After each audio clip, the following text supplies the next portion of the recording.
Well, today's classes actually run together. It's the story of Heinrich Schliemann, a man who is regarded by some people in Turkey as the greatest treasure robber of them all. But we also have to acknowledge the fact that Heinrich Schliemann was one of the most remarkable of the early archaeologists. Where we have to start is in reminding you that the earliest surviving writing that we have from the Greek period in the Greek language dates to roughly about 800 BC or so. And I mentioned earlier about Hesiod and the Theogony, the story of the gods. And most of the earliest surviving Greek literature is concerned with the origins of man, the origins of civilization. But the other great feature of much of the early Greek literature was its obsession with what they called the Trojan War. We know from a variety of sources that there were several books written on the Trojan War. The war between the people of what we call Greece, but then was called Achaia, and the people of Troy, a place in Anatolia. The war, according to the Greek sources, lasted 10 years. There were several books written about it, but only two of them have actually survived, the Iliad and the Odyssey. Both of these are said to be written by, or they were composed as poems by a blind poet named Homer, who, according to tradition, came from a place called Smyrna, which is modern Izmir. In fact, stylistic analysis shows quite clearly that the stories were composed by different people. The method of the way the language is used is entirely different in these two stories. Well, the first of these stories is the Iliad, which tells us the story of the last 10 days of the 10 years of the Trojan War. It tells the story of how the war began when Paris, the son of Priam, the king of Troy, seduced, abducted, and then married Helen, the wife of King Menelaus of Sparta. Helen's supposedly the most beautiful woman in the world at that time. King Menelaus of Sparta is determined to get his wife back, so he talks with his brother, King Agamemnon of Mycenae. And together they form an alliance and then get all the other Achaean peoples to contribute ships and warriors for what will be the 10-year war. The Iliad gives us a blow-by-blow description of the last 10 days of that war. This is something which people tend to forget or not realize when you see the film on this. It's really concerned with the last 10 days of the war against Troy. It gives a really good blow-by-blow description in many ways, and the story ends, of course, with the capture of Troy, thanks to the use of the Trojan horse. The Trojan horse, a wooden horse that's left on the beach when the Achaeans seem to have left. The Trojans disregard the advice of the priests and they pull it into the city. And in the night, some of the Achaean warriors come out, they open the gates, Troy is captured, and then Troy is completely destroyed and burnt to the ground. The Odyssey is a different thing altogether. The Odyssey tells us the journey home of Odysseus, the king of Ithaca. Now, he was one of the Achaean leaders in the war against Troy, and it was Odysseus who came up with the idea of the Trojan War. Now, the gods had started the Trojan War as a kind of game between themselves, but most of the gods did actually support Troy, and the gods were very annoyed that Odysseus, a mortal, had managed to trick them. He managed to find a way of getting into the city and destroying Troy itself. So the gods decide to punish Odysseus. And after a 10-year-long war, he has 10 years of traveling around the Mediterranean. He goes through all sorts of adventures in this particular period, some of them quite nice, some of them not very nice. My favorite being when he is captured by a one-eyed giant who makes them stay on the island, and they realize the only way they can escape is to get him absolutely drunk so that he falls asleep and they can put a spear in his eye and get away. But that's just one little aspect of this. Odysseus eventually gets back home and he discovers that his wife, She believes he's dead, is about to marry somebody else. But when Odysseus gets home, nobody recognizes him. He's been away for 20 years.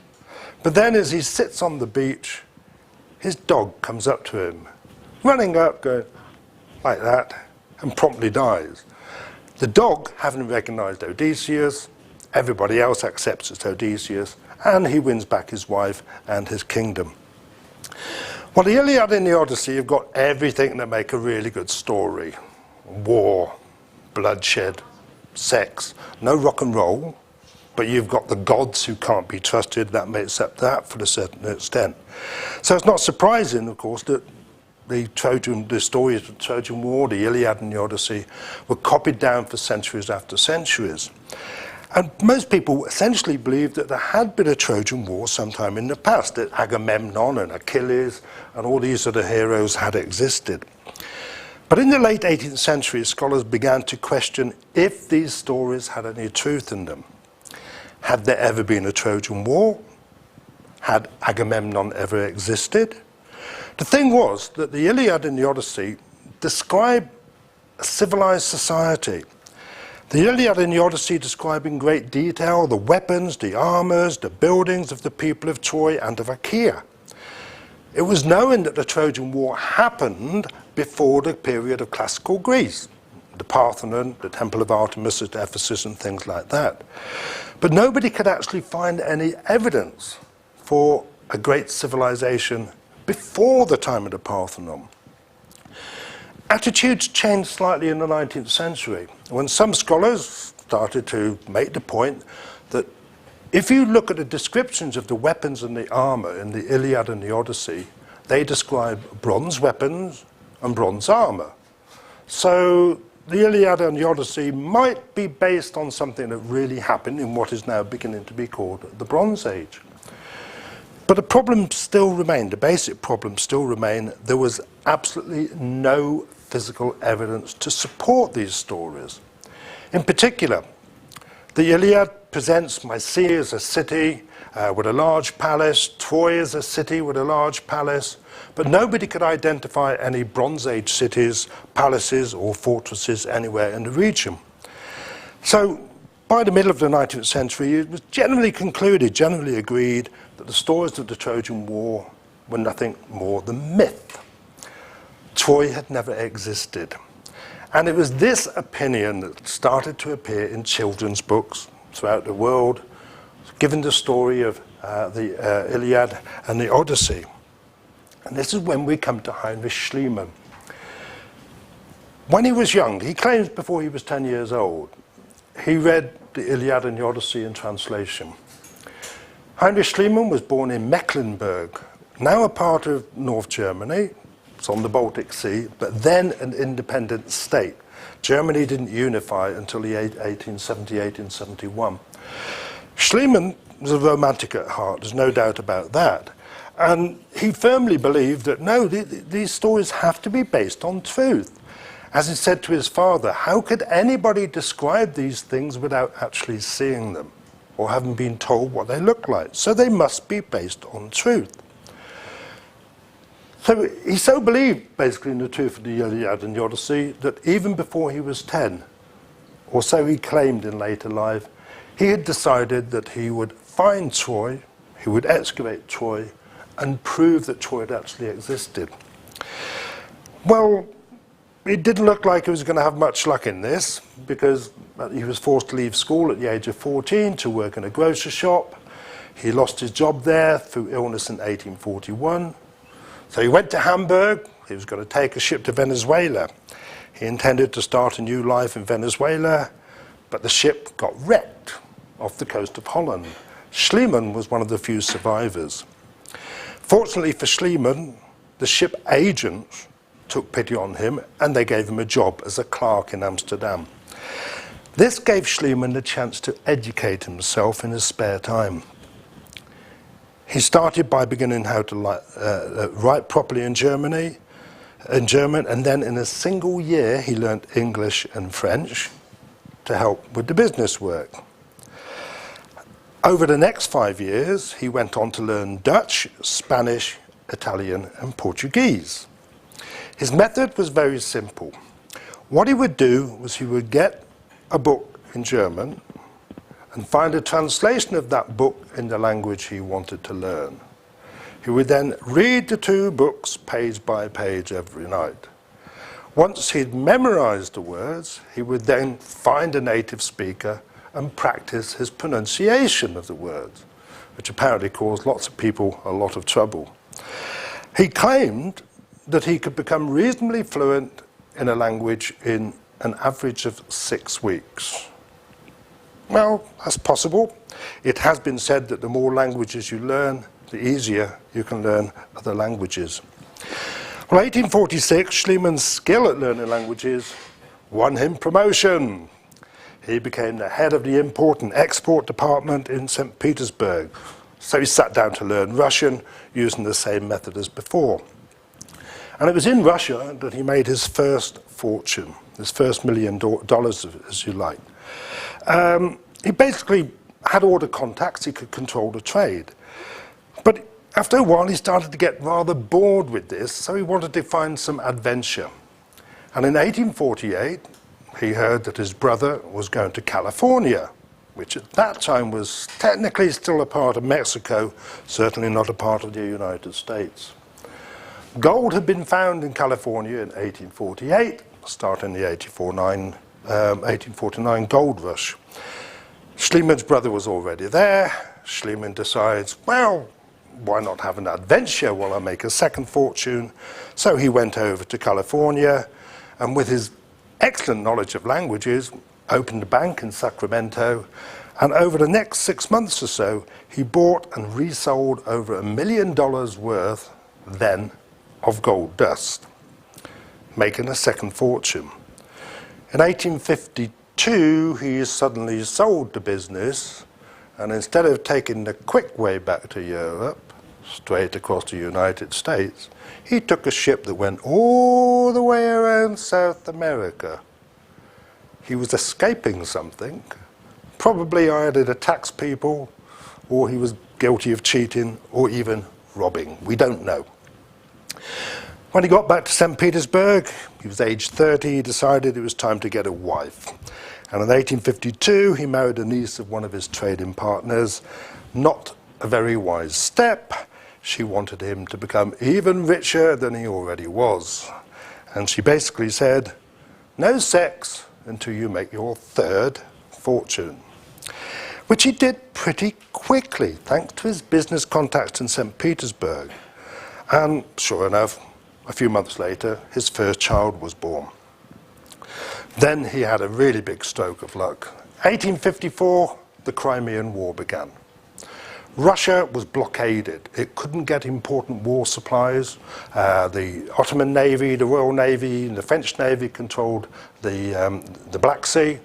The Royal Navy and French Navy controlled the Baltic Sea. But Schliemann had the right contacts in his home country of Mecklenburg, through Mecklenburg to Amsterdam, and he was able to make yet another vast sum of money smuggling war material into Russia. Well, what this meant was that by the end of the Crimean War, Schliemann now had 3 children, very happy, it seemed, with his money at least. But he'd also, by the way, learnt Swedish and Polish along the way. He decided in 1858, it's time to retire, I've got enough money. He'd also started to hate his wife. This is quite obvious. And so he decided to travel around the world. He started in the Near East. He learnt Arabic. He then decided to learn Latin, modern Greek, and classical Greek. I think he learnt 14 languages at all, because he learnt Turkish as well towards the end of his life. Now he could read the Iliad and the Odyssey in the original, and this made him decide to start searching for the physical evidence of the Trojan War. Well, the first thing he did, or rather in 1868, after he'd stood 10 years traveling around the world, he made his way to the island of Ithaca. He wanted to see if there was any physical evidence for the palace of Odysseus at Ithaca. He walked around Ithaca and eventually came to this very large bay up here.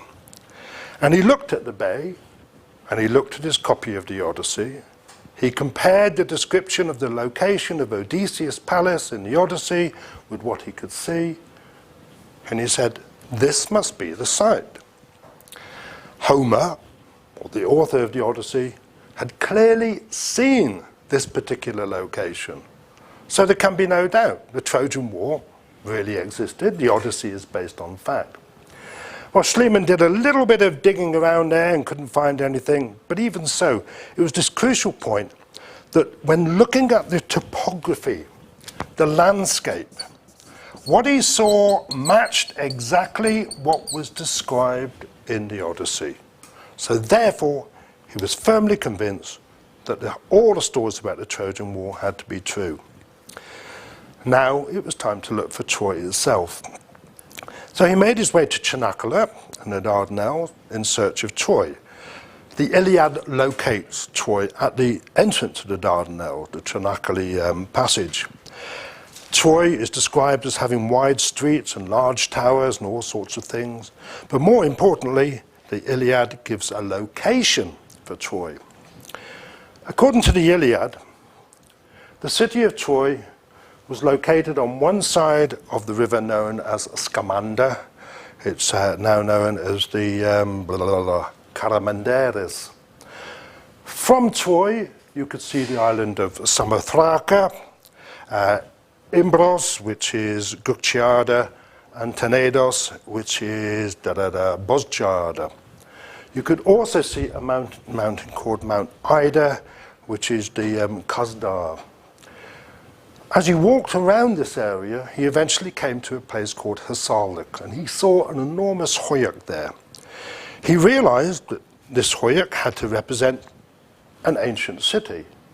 It dominated a flat plain in front, which is where the Achaeans had camped at the time of the Trojan War. And from Hasarlik, on a clear day, this wasn't taken on a clear day, you can see the three islands that are mentioned, plus the mountain to the southwest. He walked around Hasarlik with his Iliad in his hand. The Iliad says that Achilles ran around Troy 3 times without stopping. He realized that Hasarlik was a small hoyuk, and it would be possible to run around Troy without stopping 3 times. He now made contact with the owner, or one of the owners of the site, an Englishman called Frank Calvert, who was the United States vice consul at Chanakhala and part owner of Hasarlik. One part was owned by the Ottoman government, he owned the other part. Well, Frank Calvert was stuck in Hasarlik, stuck in Chanakhala. He had been a smuggler during the Crimean War, and he didn't dare go back to England because he faced execution. But he managed to win a job as the US Vice Consul, and he was also the customs agent at Chanakhala. Well, Schliemann now discovered that Calvert was also convinced that Hasarlik was the site of Troy. Calvert had been digging there for 20 years in his spare time, a little bit here, a little bit there. And not long before Schliemann had arrived, he had found the remains of a massive defense wall around the site. Schliemann, talking with Calvert, looking at the site, is now absolutely convinced that what he has found is the site of Troy. He makes his way back to Greece, where he published his first book in 1868, Ithaca, the Peloponnese, and Troy. In this, he stated that thanks to the descriptions given in the Iliad and the Odyssey, he had found the exact sites of Troy in the home of Odysseus. But as you can imagine, I mean, who is Schliemann? He's just a businessman, a retired businessman. So the book was ridiculed by the academic community in Europe. Basically all the professional classical historians believed the Iliad and the Odyssey to be myths. But it was accepted that the stories had to be set in a Bronze Age. So perhaps there was some truth to them. But really, nobody could quite go along with that. Yes, they might be based on something in the Bronze Age, but there's nothing that we can see that represents a Bronze Age city or an Achaean city of this time. Well, Schliemann now realized that if you want to argue with academics, the best thing to do is to join them. So he signed up for a PhD at the University of Rostock in 1868. He claims to have submitted his thesis in 1869. His thesis was written entirely in ancient Greek, and it was a description of what he'd found at Ithaca and at Hisarlik. Well, nobody's ever found a thesis, and nobody's ever found any proof that he had a PhD. What we do know, though, is that it took another 2 years before Schliemann could get back to Hisarlik. Why? He wanted to divorce his wife. California had now become part of the United States. As he had lived in California, he could claim United States citizenship. He couldn't get divorced in Russia, so he took a ship to the United States and got divorced in the United States, and then made his way back to Greece. Bye-bye, wife. And that was a bit tough on the wife. So he got back to Greece, and he now decided to apply for a permit to excavate Hisarlik, but he also decided to look for a new wife. And he put an advertisement in the Athens newspaper. Wanted a suitable young girl who's capable of learning classical Greek, who's willing to come with me to work in the Ottoman Empire, etc., etc. And he eventually decided on a 17-year-old girl, Sophia Engastronomos, the daughter of a shopkeeper. And they got married in 1870. Isn't that beautiful? That's the reality. The painting and the photograph were both done at the same time. So, September 1871, Schliemann has his permit. He goes back to Hisarlik. He gets 80 workmen from the villages, and he starts working on the north side of the mound. 6 weeks later, he's dug an enormous hole on one side of the mound at Hisarlik. He's reached a depth of 11 meters.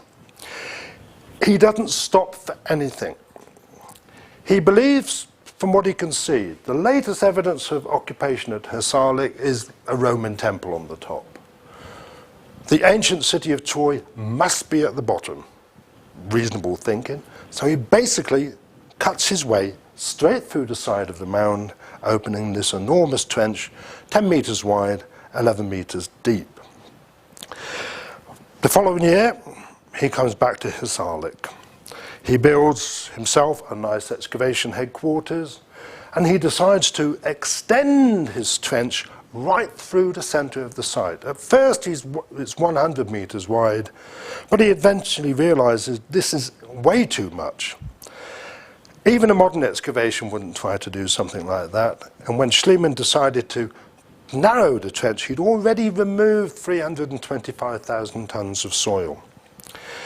Well, the Great Trench used a workforce of between 100 and 150 men.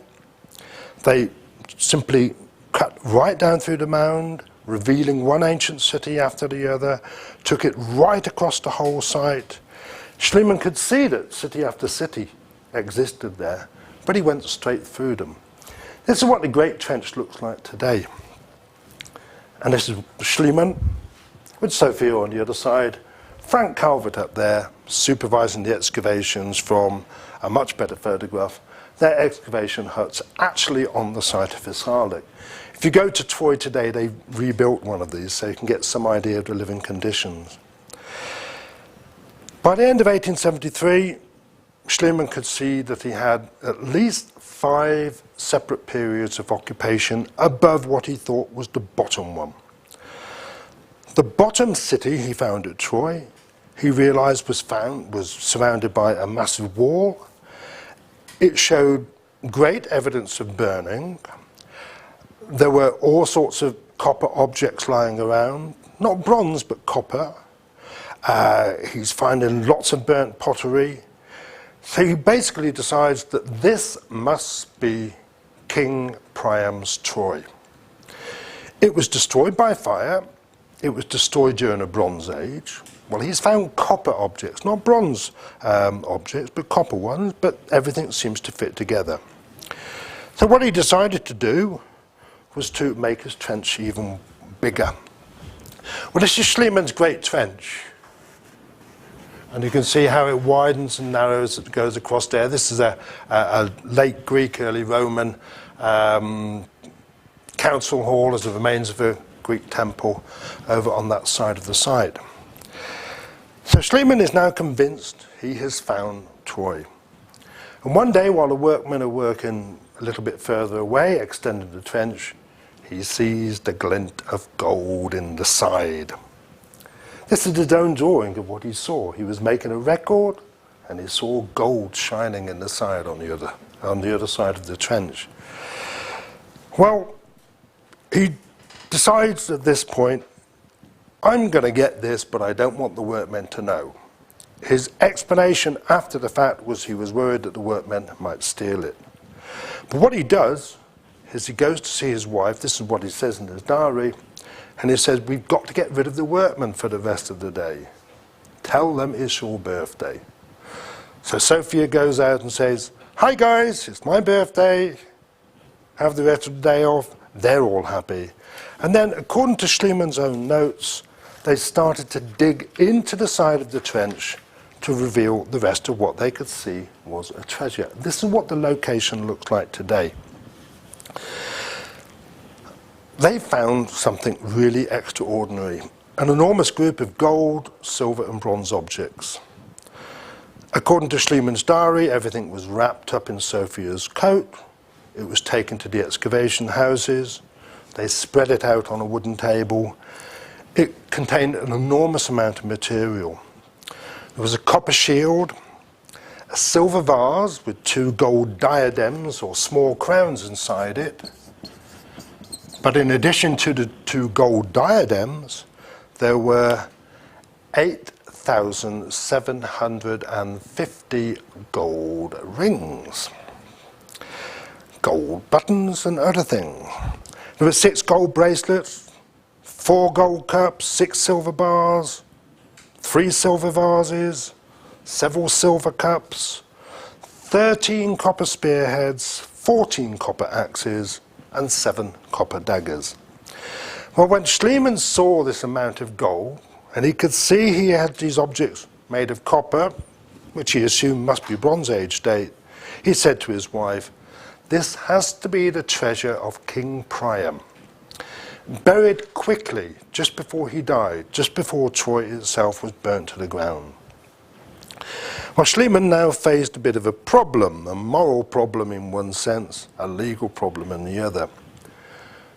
Under the terms of the excavation contract at that time, 1/3 of anything found on a site went to the Ottoman government, 1/3 went to the owner of the land, Frank Calvert, 1/3 went to Schliemann. Schliemann claims that he did not want the treasure to be split into 3 parts because then scholars would not be able to study it as a group. So what he decided to do was send it to Athens, packed it up in boxes, took them to Çanakkale. Calvert signed the export permit, after being told it's just pottery and a few stones, and off it went to Athens, where it arrived in Schliemann's wonderful house. The Schliemanns then spent the rest of the next year, or most of the next few months, slowly cataloguing the material. In late 1873, just before the end of the year, Schliemann announced his discovery to the world, with Sophia in the house, wearing some of the treasure. He wrote an article for a German newspaper. He gave a full description. He admitted that he'd smuggled the material out of Turkey, and he said he was going to give it to the city of Athens and he would build a new museum for it. You can imagine the reaction of the Ottoman government when they found out what had happened. Schliemann was immediately banned from going back to the Ottoman Empire. An official protest was sent to Athens. Greece only won its independence in about 1830. The Greeks are still rather worried about what the big neighbour might do. The Greek government decides, we don't want to get involved with this. No, we're not going to let you build a museum. You deal with your problem yourself. It was Schliemann, meanwhile, carried on, trying to start writing about what he discovered.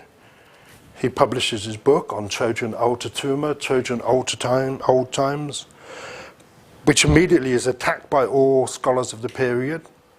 There is no proof that this is the Trojan War. People even said that Priam's treasure had been bought in the covered market in Constantinople. Well, Schliemann said, well, you show me something like that. Schliemann, however, is becoming an international celebrity. The former grocer's assistant is travelling around Europe giving lectures. But the problem over taking the material out of Turkey still remained. Schliemann wanted to get back to carry on work at Hisarlik. He wrote to the Ottoman government offering to pay all the cost of the new excavation season at Troy. He received no reply. The Ottoman government had decided to take him to court in Switzerland. Switzerland was the obvious place because nobody was involved from either side. It was a neutral side. The Ottoman government demanded 1/3 of the treasure and compensation, all of the treasure, because it had been smuggled out. Well, Schliemann's lawyers were very clever. They argued that in the Ottoman law, it doesn't say who makes the decision as to who gets which bit of material. All Schliemann has done is taken what he thinks is equivalent to 1/3 of the material from the excavation. Well, the judge agrees with him. I mean, he hadn't broken the law. On the other hand, the judge says, but you did smuggle it out of Turkey without an export permit. So Schliemann was fined, not for stealing the treasure, but for smuggling it out of Turkey without a proper customs declaration. Schliemann was delighted at the decision, as you can imagine. The fine was $2,000, so say roughly $40,000, $80,000 today, something like that. He promptly offered the Ottoman government the money to build a new museum, $8,000 at that time. Well, at first the Ottoman government was not very keen on the idea, and Schliemann said, well, I'll give you some of the treasure as well.